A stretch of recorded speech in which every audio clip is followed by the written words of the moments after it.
as a young kid in Reading, I kind of knew what cows were. You know, I'd seen them in books and stuff.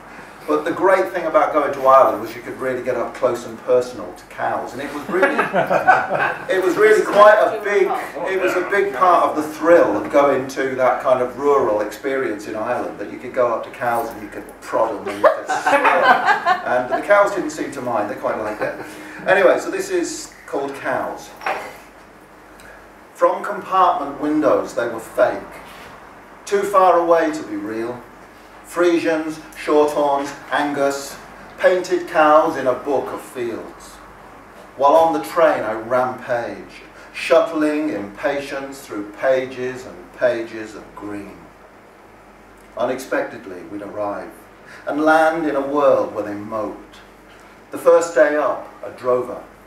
I'd goad them on with a stick and then savour their warmth at milking when packed into pungent stalls, where a white jet steamed, frothed up in a galvanised pail. The fields outside were full of their muck, in pats that were ringed and perfect. Wherever I ran, that muck would cling to my shoes.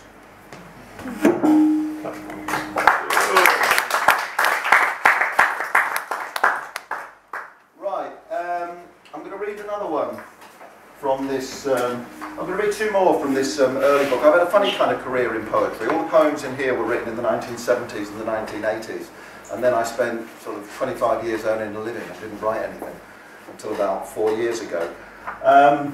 The next one is an elegy that I wrote for my father, who died somewhat prematurely as a result of an accident on a building site. And I'm considerably older now than when my father died. Right, so the poem is called Your Chair. After half a lifetime of early starts, and a few fly years that made you money, you finally softened round the edges, and eased back, prosperous, into your chair. It's there in our mother's place, a threadbare seat of judgment, battered in the mayhem of a clattery, open house, its wrecked guts sagging, its two armrests coming adrift. And fixed immovably in that still centre, you watched the racing on TV, shushed out our conversations, as Michael O'Hare's gabble of names stampeded to its climax. Another windfall or a better prize. To know you were flush enough for losers not to matter. In a different country, to have attained a gruff serenity.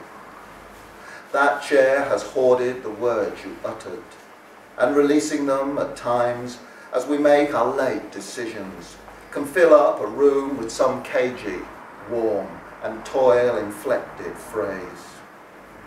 Your chair is true north on a map of memory, and points out paths, the sanctioned ways still worth your approbation, the cuteness implied in whatever would your father have thought.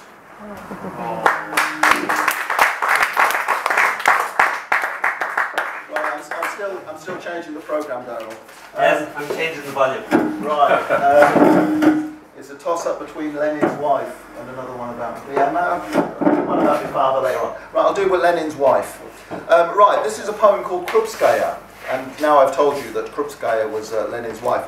Anyway, I remember donkeys years ago, I saw this programme about Lenin and his wife, Krupskaya. But they had a very, very unromantic courtship.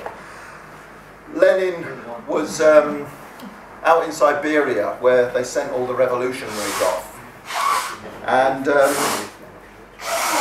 even when they were out in Siberia, they were still busy, you know, writing pamphlets and organising the revolution. But Lenin felt it was a bit much to do with his own, and he needed a good woman behind him. Anyway, he knew this woman Krupskaya was, you know, into the revolution, and she was very efficient and organised. So he got into a correspondence with her and said, "Look, I need someone like you to come out here and help me with the revolution. So come out here, and we'll get married," which she did, and then kind of the rest of it's history, really.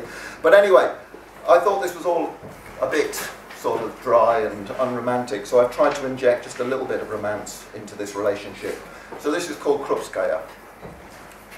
When I answered the letters Ulyanov wrote me, I had guessed already what love might mean. My attentiveness a discipline, to make me as pure as our shared white exile, our sweet talk sinking into the language of a big idea. The exhilaration, like a troika ride through candied forest, the abruptly shaken manes of horses scattering their halo of sound, until we are distant, disappearing, reduced at last to a quietness wrapped in tinsel. And such contentment in possessing only what we needed, our books, ourselves, a purpose. Years later, we visited terraced slums, and then worked on into a foreign night, our homeless scripts like figures tramping across the snow.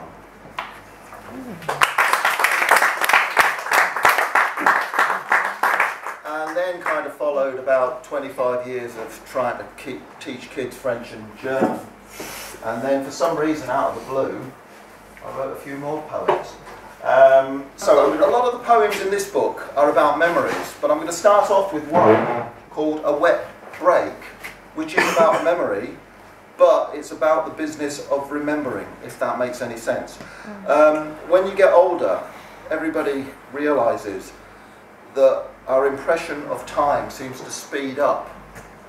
I'm sure there's some reason for this, but maybe it's just because time is running out. But as you get older, time seems to fly by very, very quickly. And that's kind of what I'm trying to get at in this poem, although it does deal with some specific memories. It's called A Wet Break. Outside in the street where skies have opened, a dingy curtain flaps across the day, as rain beats down with blank persistence on shining roofs of cars, dissolves my window panes, reminding me now for no apparent purpose of a wet break at primary school. How in partitioned rooms with raggedy copies of Beano or Dandy, we were fractious Bash Street kids with time enough to spare. And if an hour seems stuck forever in a non-event of walls and rain, years have since spun free, cruising blurred distances, adjusted to the focus of each idle glance.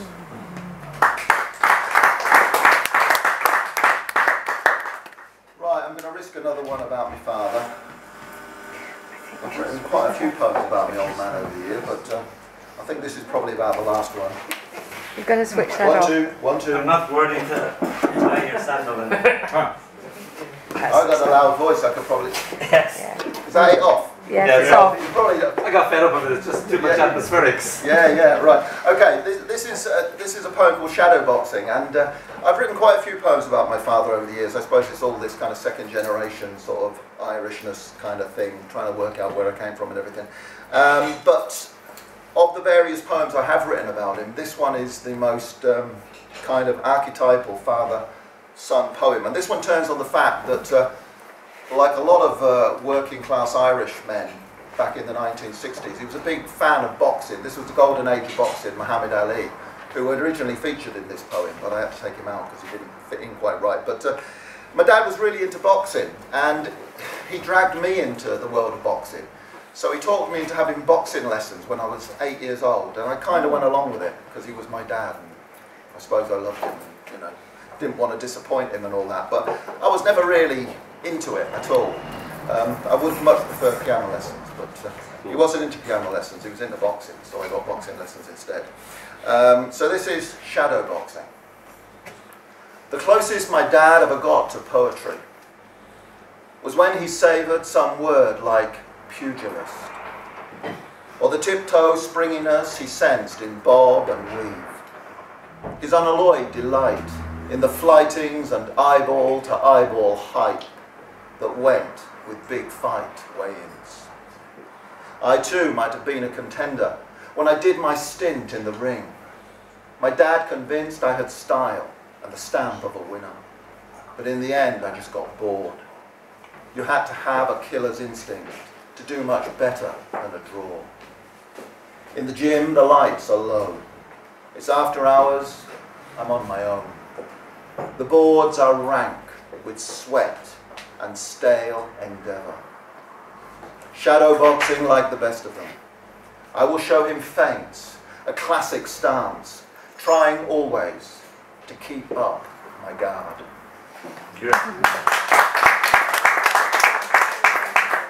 I'm a great blues and jazz fan, and there's a lot of poems in this book, set in Russia. So I'm going to combine the two in this poem called For Free. It's about a busker I saw in St. Petersburg. The reason I was in Russia is because my son worked there for quite a few years. And this busker was a survivor of a fire. He was very badly disfigured and also seriously injured, and you would never imagine that he could play the guitar because he had several fingers missing. But it didn't seem to stop him.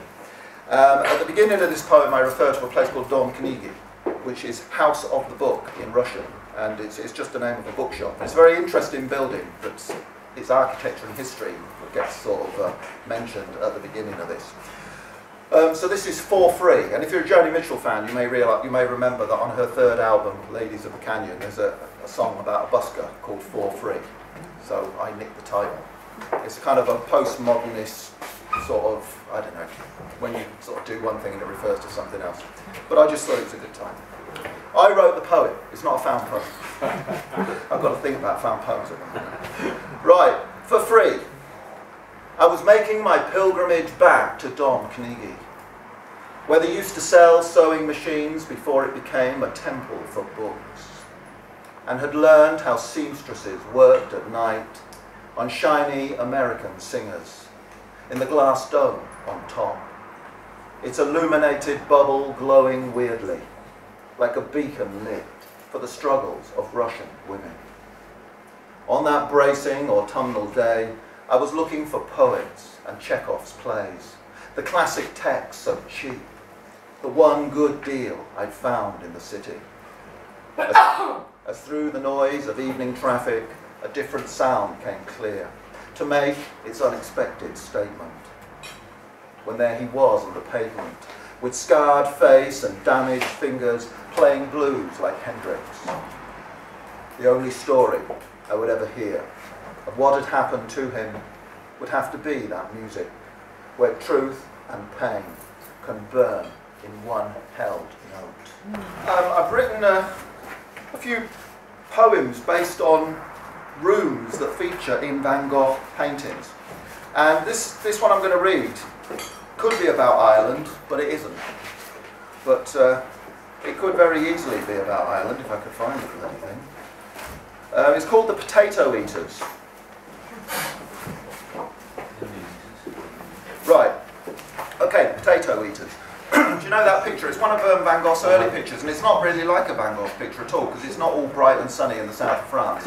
It's dour, dark, and it's got these rough and ready peasants, and they're all getting stuck into a big pot of potatoes, and it's just like it was in Mayo in 1960. Right, so this is The Potato Eaters.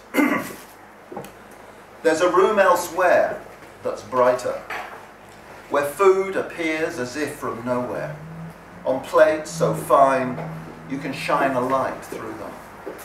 A feast for the eyes, before the palate succumbs to slick, lubricious juices. While here they'll have no truck, with a dish that's pimped and primped. For as long as the earth provides, they know they will always survive on what is dug from claggy acres. For as long as the fire endures and the pot hangs on a hook, they will gather quietly around their table. They peel back the skins. The soft, white flesh blossoms. I didn't intend to make eating potatoes sexy, but right, I'm nearly there. Right, I'm going to do two more. Right, this next poem is it started off being about an old car, and it ended up being a kind of a love poem. Not to the car so much as to my wife. I met my wife when we were both students and we were both working in France. We spent a year in France because we were both studying French, surprisingly enough. And I lived in this village out in the middle of nowhere, and she lived in the town of Chambéry, and there was a bit of a stretch between them, so we ended up buying this car, which, looking back on it, was a complete and utter death trap. So this is called the 2CV. The first car we owned was a 2CV, with no certifiable service history. The year we got together, we drove it to the end of its days. With its tinny, dinted roof, it had an air of slumped defeat. We rose above quite easily. When summer broke all records, the windows that didn't quite close were an unexpected bonus. Its mind-boggling gear stick seemed set to leave its socket, its functional dashboard as neat as an early Averroes. Our one encounter with the law, a strapped and booted gendarme, required a shameless display of fawning franglais. A set of bulbs and a red triangle raised its status to legal. On days off, our alpine ascents were a puttering epic. Each free-falling return, a foot to the floor, held note of whinging metal. It was sheer foolhardiness, I hear you say, to make such journeys in such a bagnole. And I, of course, can see you are right. As always, I can only agree.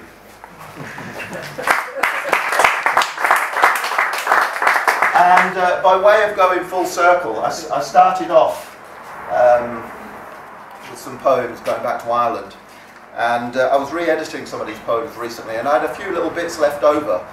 And I put them together and made a little new poem.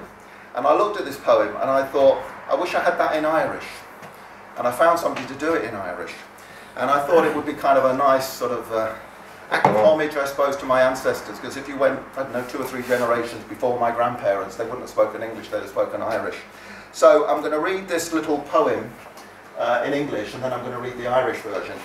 And I always think I'll read something without, I'll just read it, because I didn't remember to bring this one with me, so I've kind of scribbled it down from the internet. But I don't know whether I can read it here, but I don't know if I'm brave enough to read it without the text in front of me. Anyway, it's called Johnsforth, which is where my maternal grandparents come from. There is no way back to the landscape or the child that you once were. The well is boarded up. The Iron Age fort bulldozed flat. They have cleared the table, the fire is banked. While you were busy elsewhere, they turned off the light. Níl éon bhealach siar gan tír sin, ná go nóga a chatú trá, tá béal an tobir dúnta lagu an sean rá. Glán tacu tá an bád múcht an sinna, agus tú cuar amach áit ag an illa chas siar an solas as. Gur bíle maithagad. Thank you very much.